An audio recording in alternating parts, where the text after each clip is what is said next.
Uma boa noite a todos vocês que se encontram no recinto e boa noite também para vocês que estão nos acompanhando pela internet através do nosso canal do YouTube Centro Espírita Miguel Oficial. A partir desse momento, vamos nos manter em silêncio, com os celulares desligados e os nossos pensamentos voltados ao alto. Vamos ouvir a página de preparação com a nossa irmã Rosana. Boa noite a todos. Do livro Fonte Viva, pelo Espírito Emmanuel, a lição 143. Acorda e ajuda. Segue-me e deixe aos mortos o cuidado de enterrar os seus mortos. Jesus, Evangelho de Mateus, capítulo 8, versículo 22. Comentário de Emmanuel. Jesus não recomendou ao aprendiz deixasse aos cadáveres o cuidado de enterrar os cadáveres, e sim conferisse aos mortos o cuidado de enterrar os seus mortos. Há, em verdade, grande diferença. O cadáver é carne sem vida, enquanto que o morto é alguém que se ausenta da vida. Há muita gente que perambula nas sombras da morte sem morrer. Transfugas da evolução cerram-se entre as paredes da própria mente, cristalizados no egoísmo ou na vaidade, negando-se a partilhar a experiência comum. Mergulham-se em sepulcros de ouro, de vício, de amargura e ilusão. Se vitimados pela tentação da riqueza, moram em túmulos decifrões. Se derrotados pelos hábitos perniciosos, encarceram-se em grades de sombra. Se prostrados pelo desalento, dormem no pranto da bancarrota moral. E se atormentados pelas mentiras com que envolve a si mesmos, residem sob as lápides dificilmente permeáveis dos enganos fatais. Aprende a participar da luta coletiva. Sai cada dia de ti mesmo e busca sentir a dor do vizinho, a necessidade do próximo, as angústias do teu irmão e ajuda quanto possas. Não te galvanizes nas esferas do próprio eu. Desperta e vive com todos, por todos e para todos, porque ninguém respira tão somente para si. Em qualquer parte do universo, somos usufrutuários do esforço e do sacrifício de milhões de existências. Cedamos algo de nós mesmos em favor dos outros, pelo muito que os outros fazem por nós. Recordemos, desse modo, o ensinamento de Cristo. Se te encontrares algum cadáver, dar-lhe a bênção da sepultura, na relação de tuas obras de caridade. Mas, em se tratando da jornada espiritual, deixa sempre os mortos o cuidado de enterrar os seus mortos. Graças a Deus.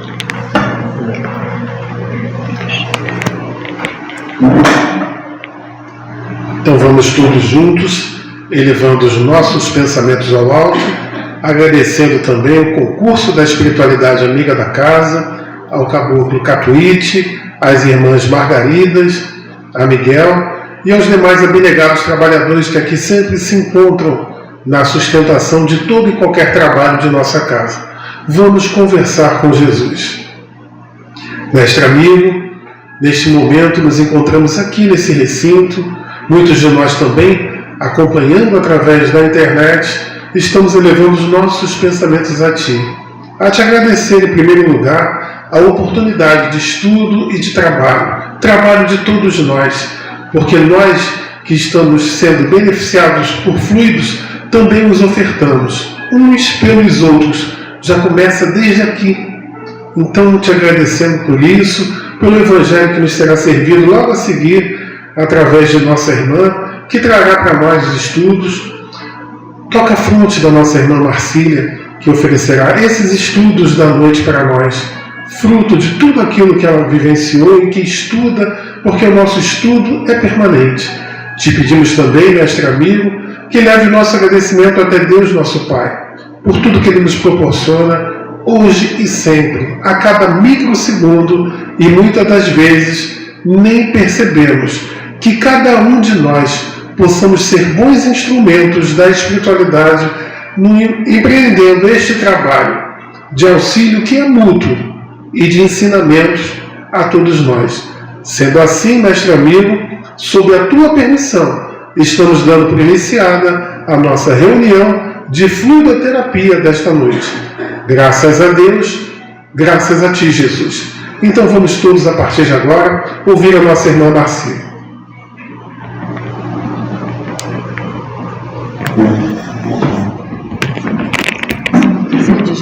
Tem a figura de Jesus. Onde?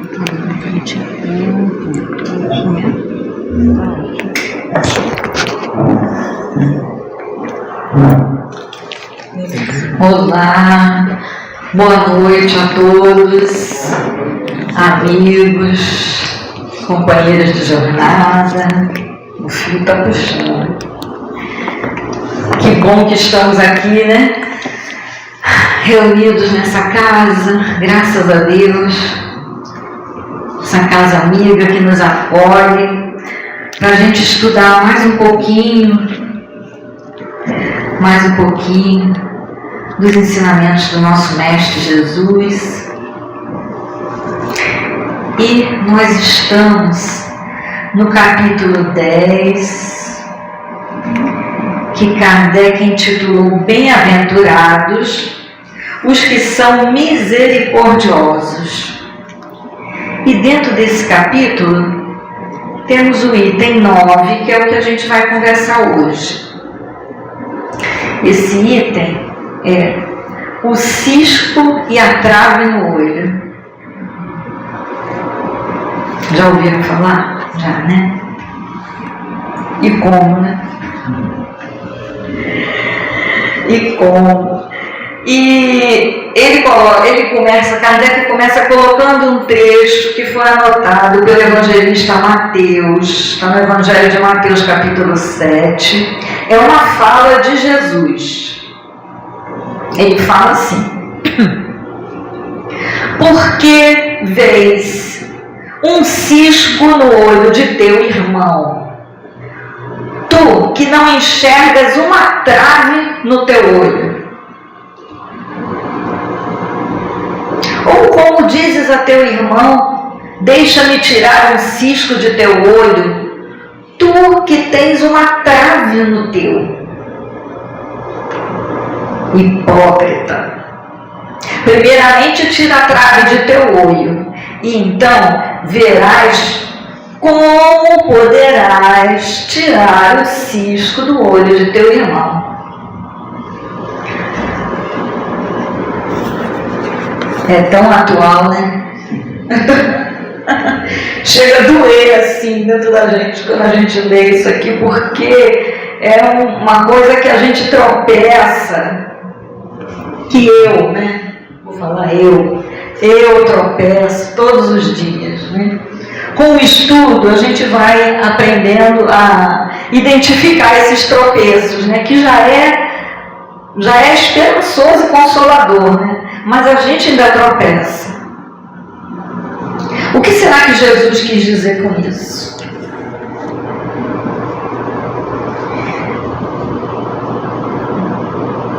Ele quis dizer o seguinte: como é que eu posso prestar atenção? Hoje você vai ser minha cobaia aqui. Falar de mim, de você. Como é que eu posso prestar atenção num cisco no olho da Rosana? Um cisco, né? Que é uma poeirinha. Se eu tenho uma trave, que é um pedaço de madeira enorme, no meu olho. Figuras alegóricas, né? Figuras de linguagem, a simbologia que Jesus sempre usa, né? Quer dizer, como é que eu posso prestar atenção num defeitozinho mínimo da Rosana se eu tenho um monte de coisas para resolver, questões pessoais minhas? A gente faz isso ainda, né? A gente ainda faz isso. Mas olha só que interessante. Jesus não está falando que eu não devo ver, até porque não tem como eu deixar de ver as coisas erradas, os equívocos, não é? Os defeitos das outras pessoas. Não tem como eu deixar de ver. Só se eu me trancar num quarto, não falar mais com ninguém, não ver televisão, não ter, né? Não tem como. E é até salutar que eu os veja. Porque a gente pode tirar proveito disso. Como exemplo para o nosso dia a dia, para a nossa vida. Às vezes a gente vê um equívoco de um companheiro, né? E a gente fica observando aquilo e fica pensando um monte de coisa, né? Poxa, eu já fiz isso também.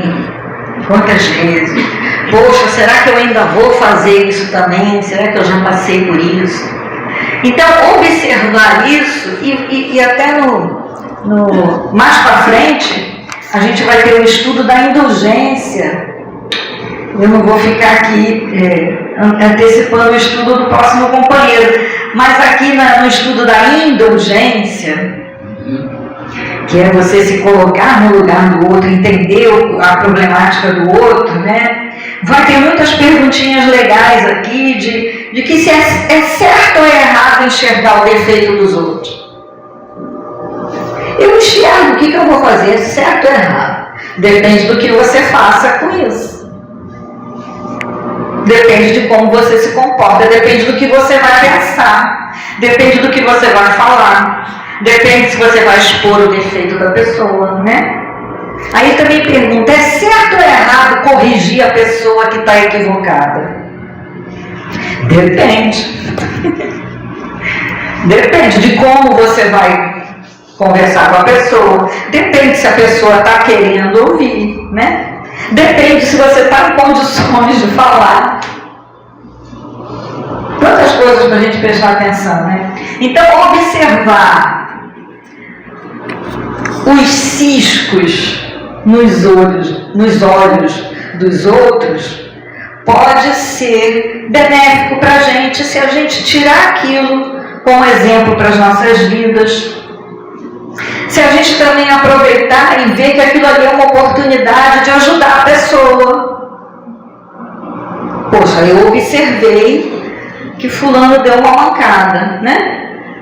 Se eu tiver uma oportunidade, se eu tiver benevolência, se eu souber chegar, né? Se eu posso, quem sabe, vir ajudar a pessoa. Posso vir ajudar a pessoa. Serve para o meu melhoramento. O cisco que eu vejo no olho da Rosana pode servir para o meu melhoramento. Olha que interessante. Porque vai me trazer reflexão. Tudo é a forma que eu vou conduzir as coisas. Então, por que Jesus falou isso? Eu não estou entendendo mais nada. Pode ver ou não pode ver? Porque ele chamou de hipócritas. Mas quem ele chamou de hipócritas? Não são aqueles que veem o cisco no olho dos outros.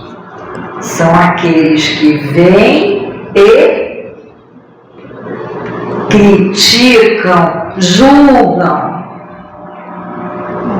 Aí aponta o dedo. Essa é uma ação péssima. Péssima. Então Jesus chamou essas pessoas de hipócritas. O que são hipócritas? Uma pessoa que pensa de um jeito e age de outro jeito.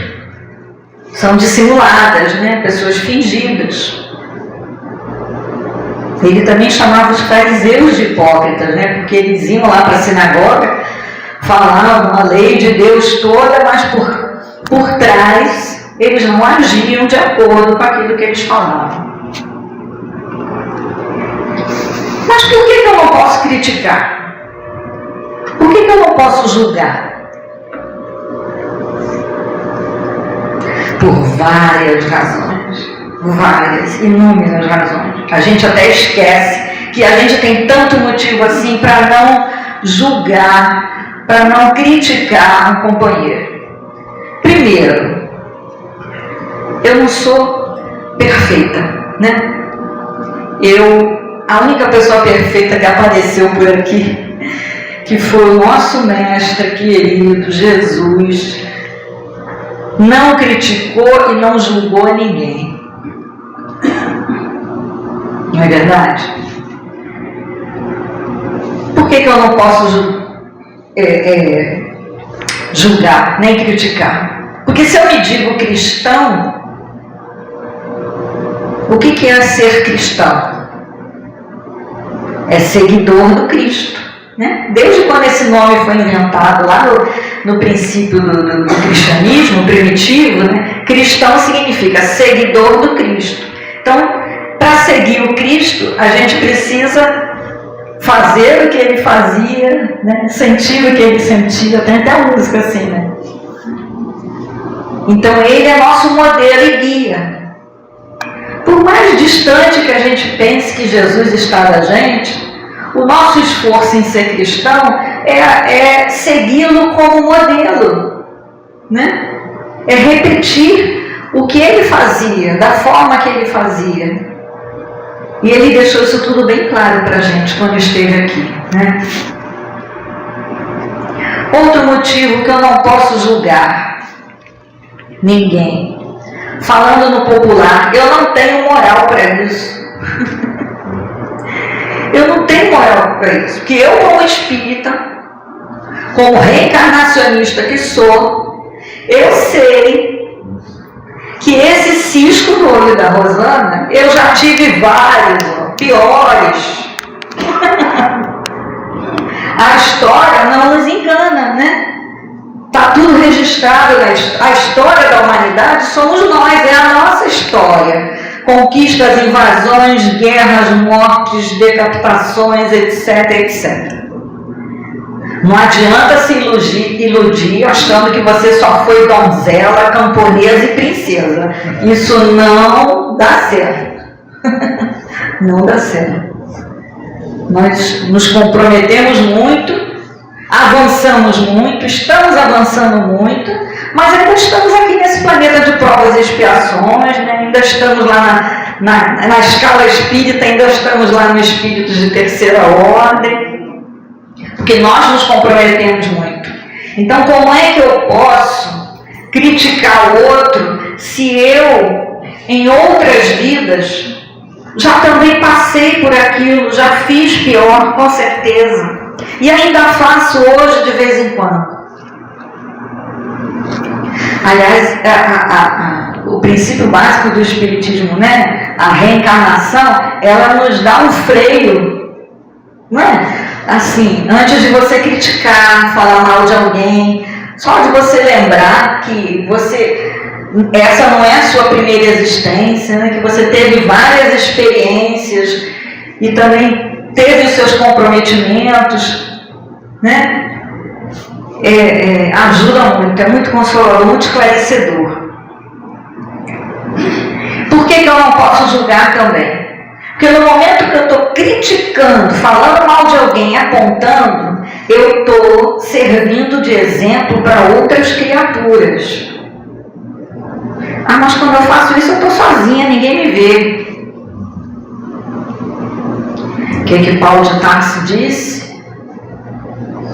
Estamos cercados por uma nuvem de testemunhas.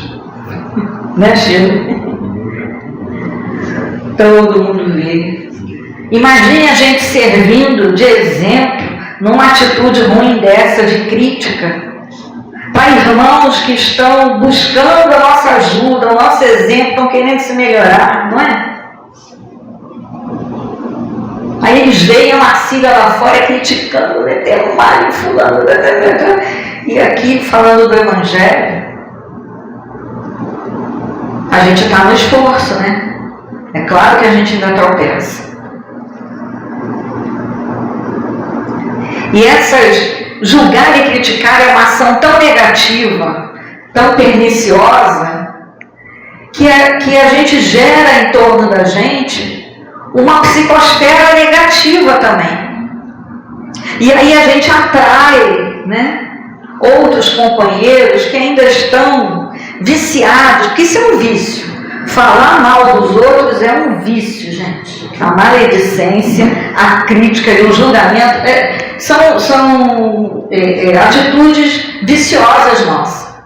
E a gente acaba atraindo outros companheiros que ainda estão presos a esse vício, né, de outras eras. E aí a gente passa a sofrer, aí fica mais difícil, né, de se libertar do negócio, porque a gente vai tendo mais influência e vai praticando mais essa ação perniciosa. E também tem a lei de causa e efeito, né, gente? Se você critica alguém, lá na frente você vai ser criticado também. Você julga alguém, lá na frente você vai colher isso. A lei de causa e efeito é uma lei mecânica, divina, não tem como escapar, se esconder debaixo da mesa. Tudo que aqui se planta, aqui se colhe, inevitavelmente. Então a gente tem todas essas motivos, todos esses motivos para não julgar, para não criticar. Até porque não é uma ação misericordiosa. Por isso que Kardec, muito inteligentemente, colocou essa passagem do cisco e da trave no capítulo de Bem-aventurados os misericordiosos. Desculpa. Não é caridoso você fazer isso. A Joana de Ângeles, ela diz que para você julgar alguém, você teria que saber, pelo menos, conhecer boa parte de todas as encarnações passadas da criatura até o seu momento intrauterino na sua mãe. Joana de Ângeles. Nós temos condições? Não tem condições. Eu não sei por que o companheiro está fazendo aquilo. Antes de eu falar, ele é isso, ele é aquilo, ele, né? Nós carregamos, nós hoje somos o resultado de todas as nossas experiências, né? E nós carregamos experiências na nossa psique, no nosso psique. Nós temos, sabe lá, traumas, né? Fobias, transtornos, etc, desequilíbrios. Então, às vezes, você está na boa intenção de acertar, mas acaba se atrapalhando e faz a coisa errada. Quem é que nunca fez isso? Eu já me atrapalhei várias vezes. E depois eu fico chorando, porque não era isso que eu queria fazer. Por que eu fiz isso? São ações viciosas, né? Que com o tempo a gente vai eliminando. Com a prece, com o estudo, com o esclarecimento, a gente vai se modificando, porque a gente arrasta essas coisas de outras vidas.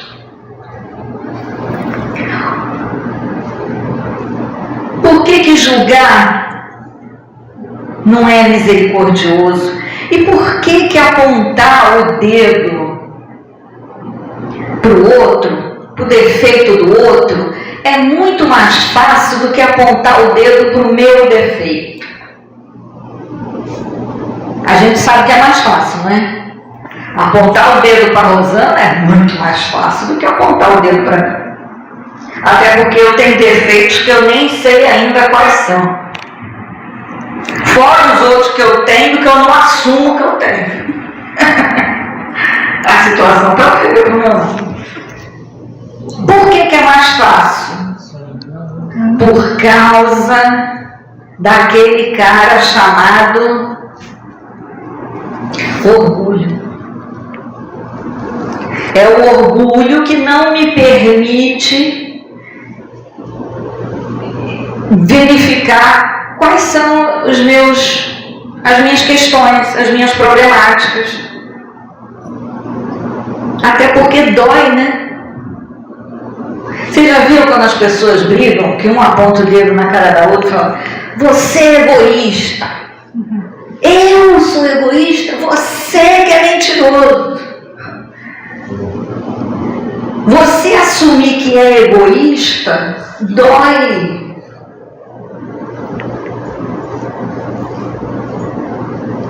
Dói. Assumir que você é invejoso, nossa, dói. Assumir que você é desequilibrado, dói. E por aí vai. E o orgulho, parece que ele está nos protegendo dessa dor, né? Mas ele nos impede de que a gente se conheça, de que a gente verifique esses problemas, essas questões dentro da gente mesmo. Mas como é que a gente faz para mudar isso então? Para modificar essa situação, para sair desse looping? Porque eu não posso, encarnação após encarnação, né? Tá olhando o cisco no olho do outro. Como é que a gente faz para mudar isso? Primeiro, a gente precisa prestar mais atenção nas nossas ações. No que eu estou fazendo, no que eu estou pensando, no que eu quero fazer, no que eu estou sentindo. Não é egocentrismo não, gente, tá? É focar em você, naquilo que está acontecendo dentro de você.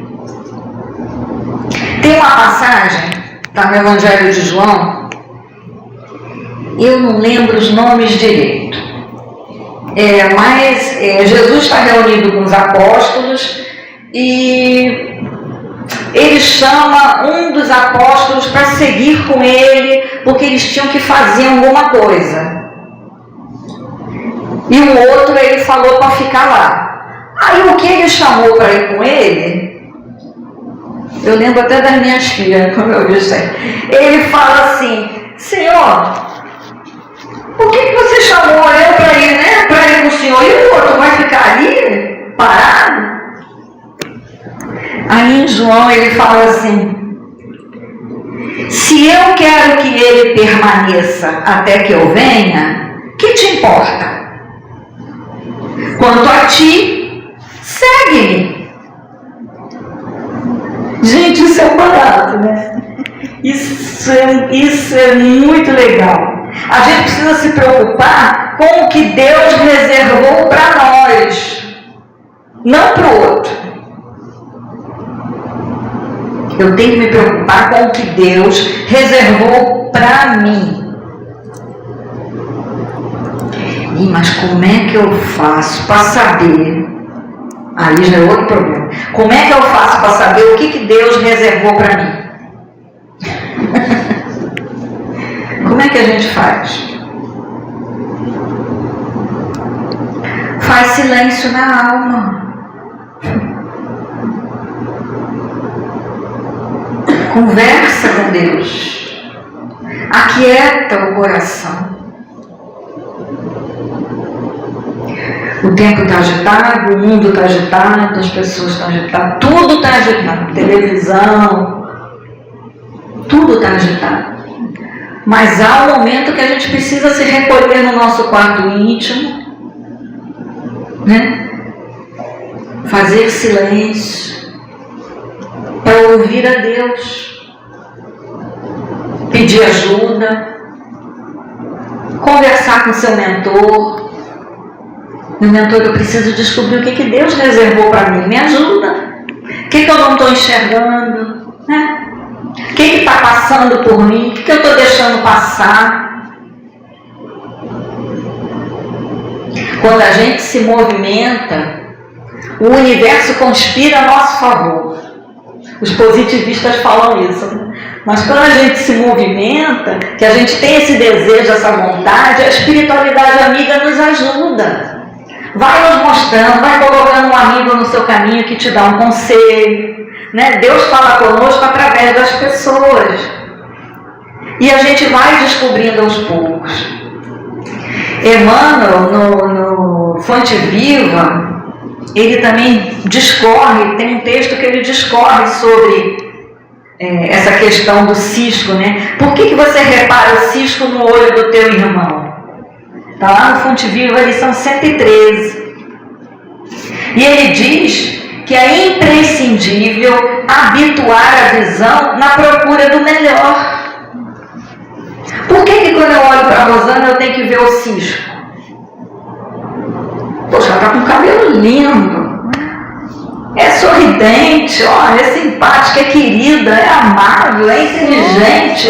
E com certeza, para qualquer um que a gente olhar, se a gente habituar esse bom olhar, a gente vai começar a levantar um monte de coisas que a gente não viu. Olha, o jeito que ele anda é legal. As coisas simples, a voz, o sorriso, o aperto de mão, o abraço, e assim vai. A gente vai habituando a ver o lado positivo, o lado bom das pessoas. Se teus olhos forem bons, tudo mais será bom. Se teus olhos... Fala, amor. Se teus olhos forem bons, tudo mais será bom. São os olhos da alma, né?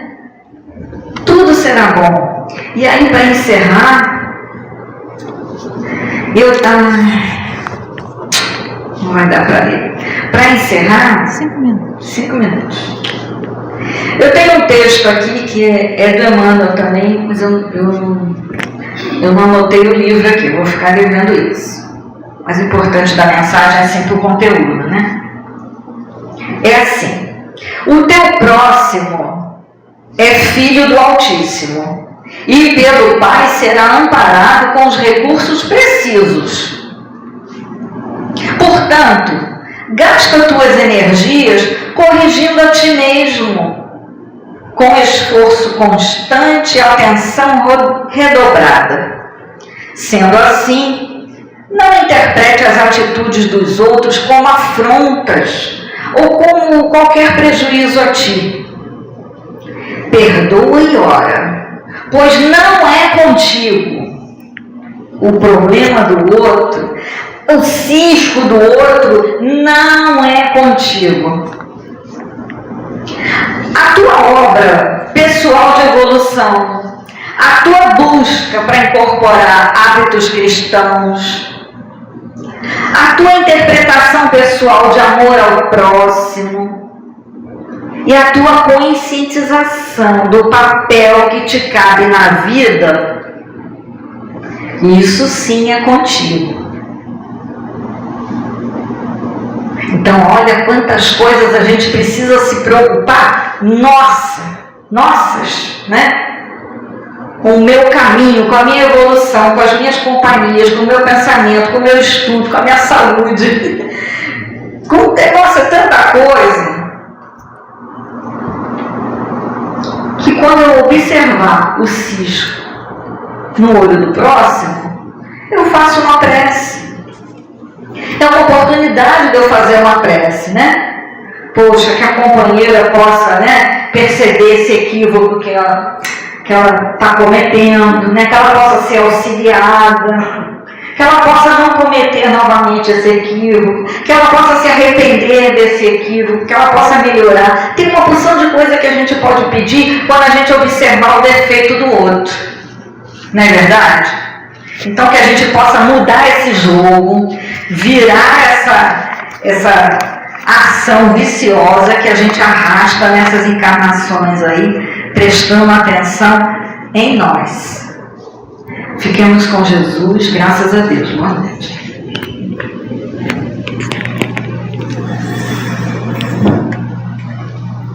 Tá?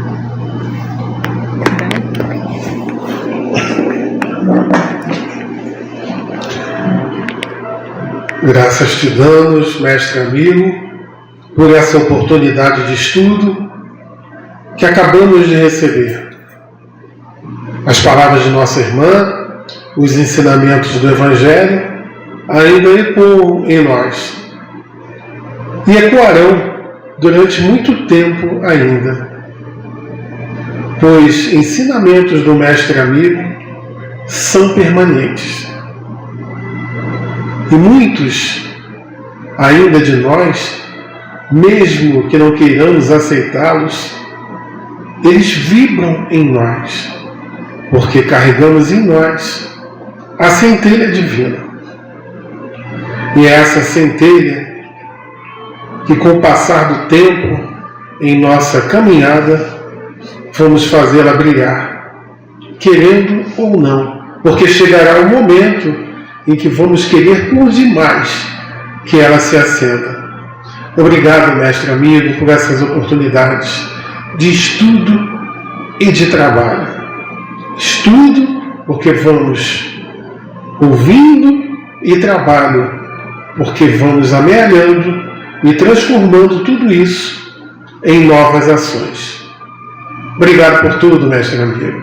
Mais uma vez, leve o nosso agradecimento até Deus, nosso Pai, pelas oportunidades criadas nesta noite e sempre, porque aqui neste momento, neste recinto, muitos já estamos recebendo. E como eu disse na primeira prece, estamos trocando fluidos. Recebemos e estamos trocando. Que oportunidade mais importante que esta, em que a gente chega aqui para receber e consegue também doar. Graças a Deus. Graças a Ti, Mestre Amigo. E assim vamos terminando a primeira parte, o primeiro momento dessa nossa reunião da noite. A seguir, nós teremos o serviço do passe. Toca a fronte de cada médium, por favor, Mestre Amigo. Cada médium que vai entrar lá e vai trabalhar juntamente com a espiritualidade na distribuição de mais e mais fluidos positivos em cada um de nós, e que estejamos nesse trabalho de sermos bons também receptores. Tudo nos é ofertado, mas nos cabe, através de nossas vibrações, recebermos da melhor forma. Que assim seja, Mestre Amigo. Obrigado por tudo, hoje e sempre, por tuas boas vibrações, por teus ensinamentos, e nós precisamos cada vez mais estarmos afinizados contigo. Graças a Deus, graças a Ti, Jesus.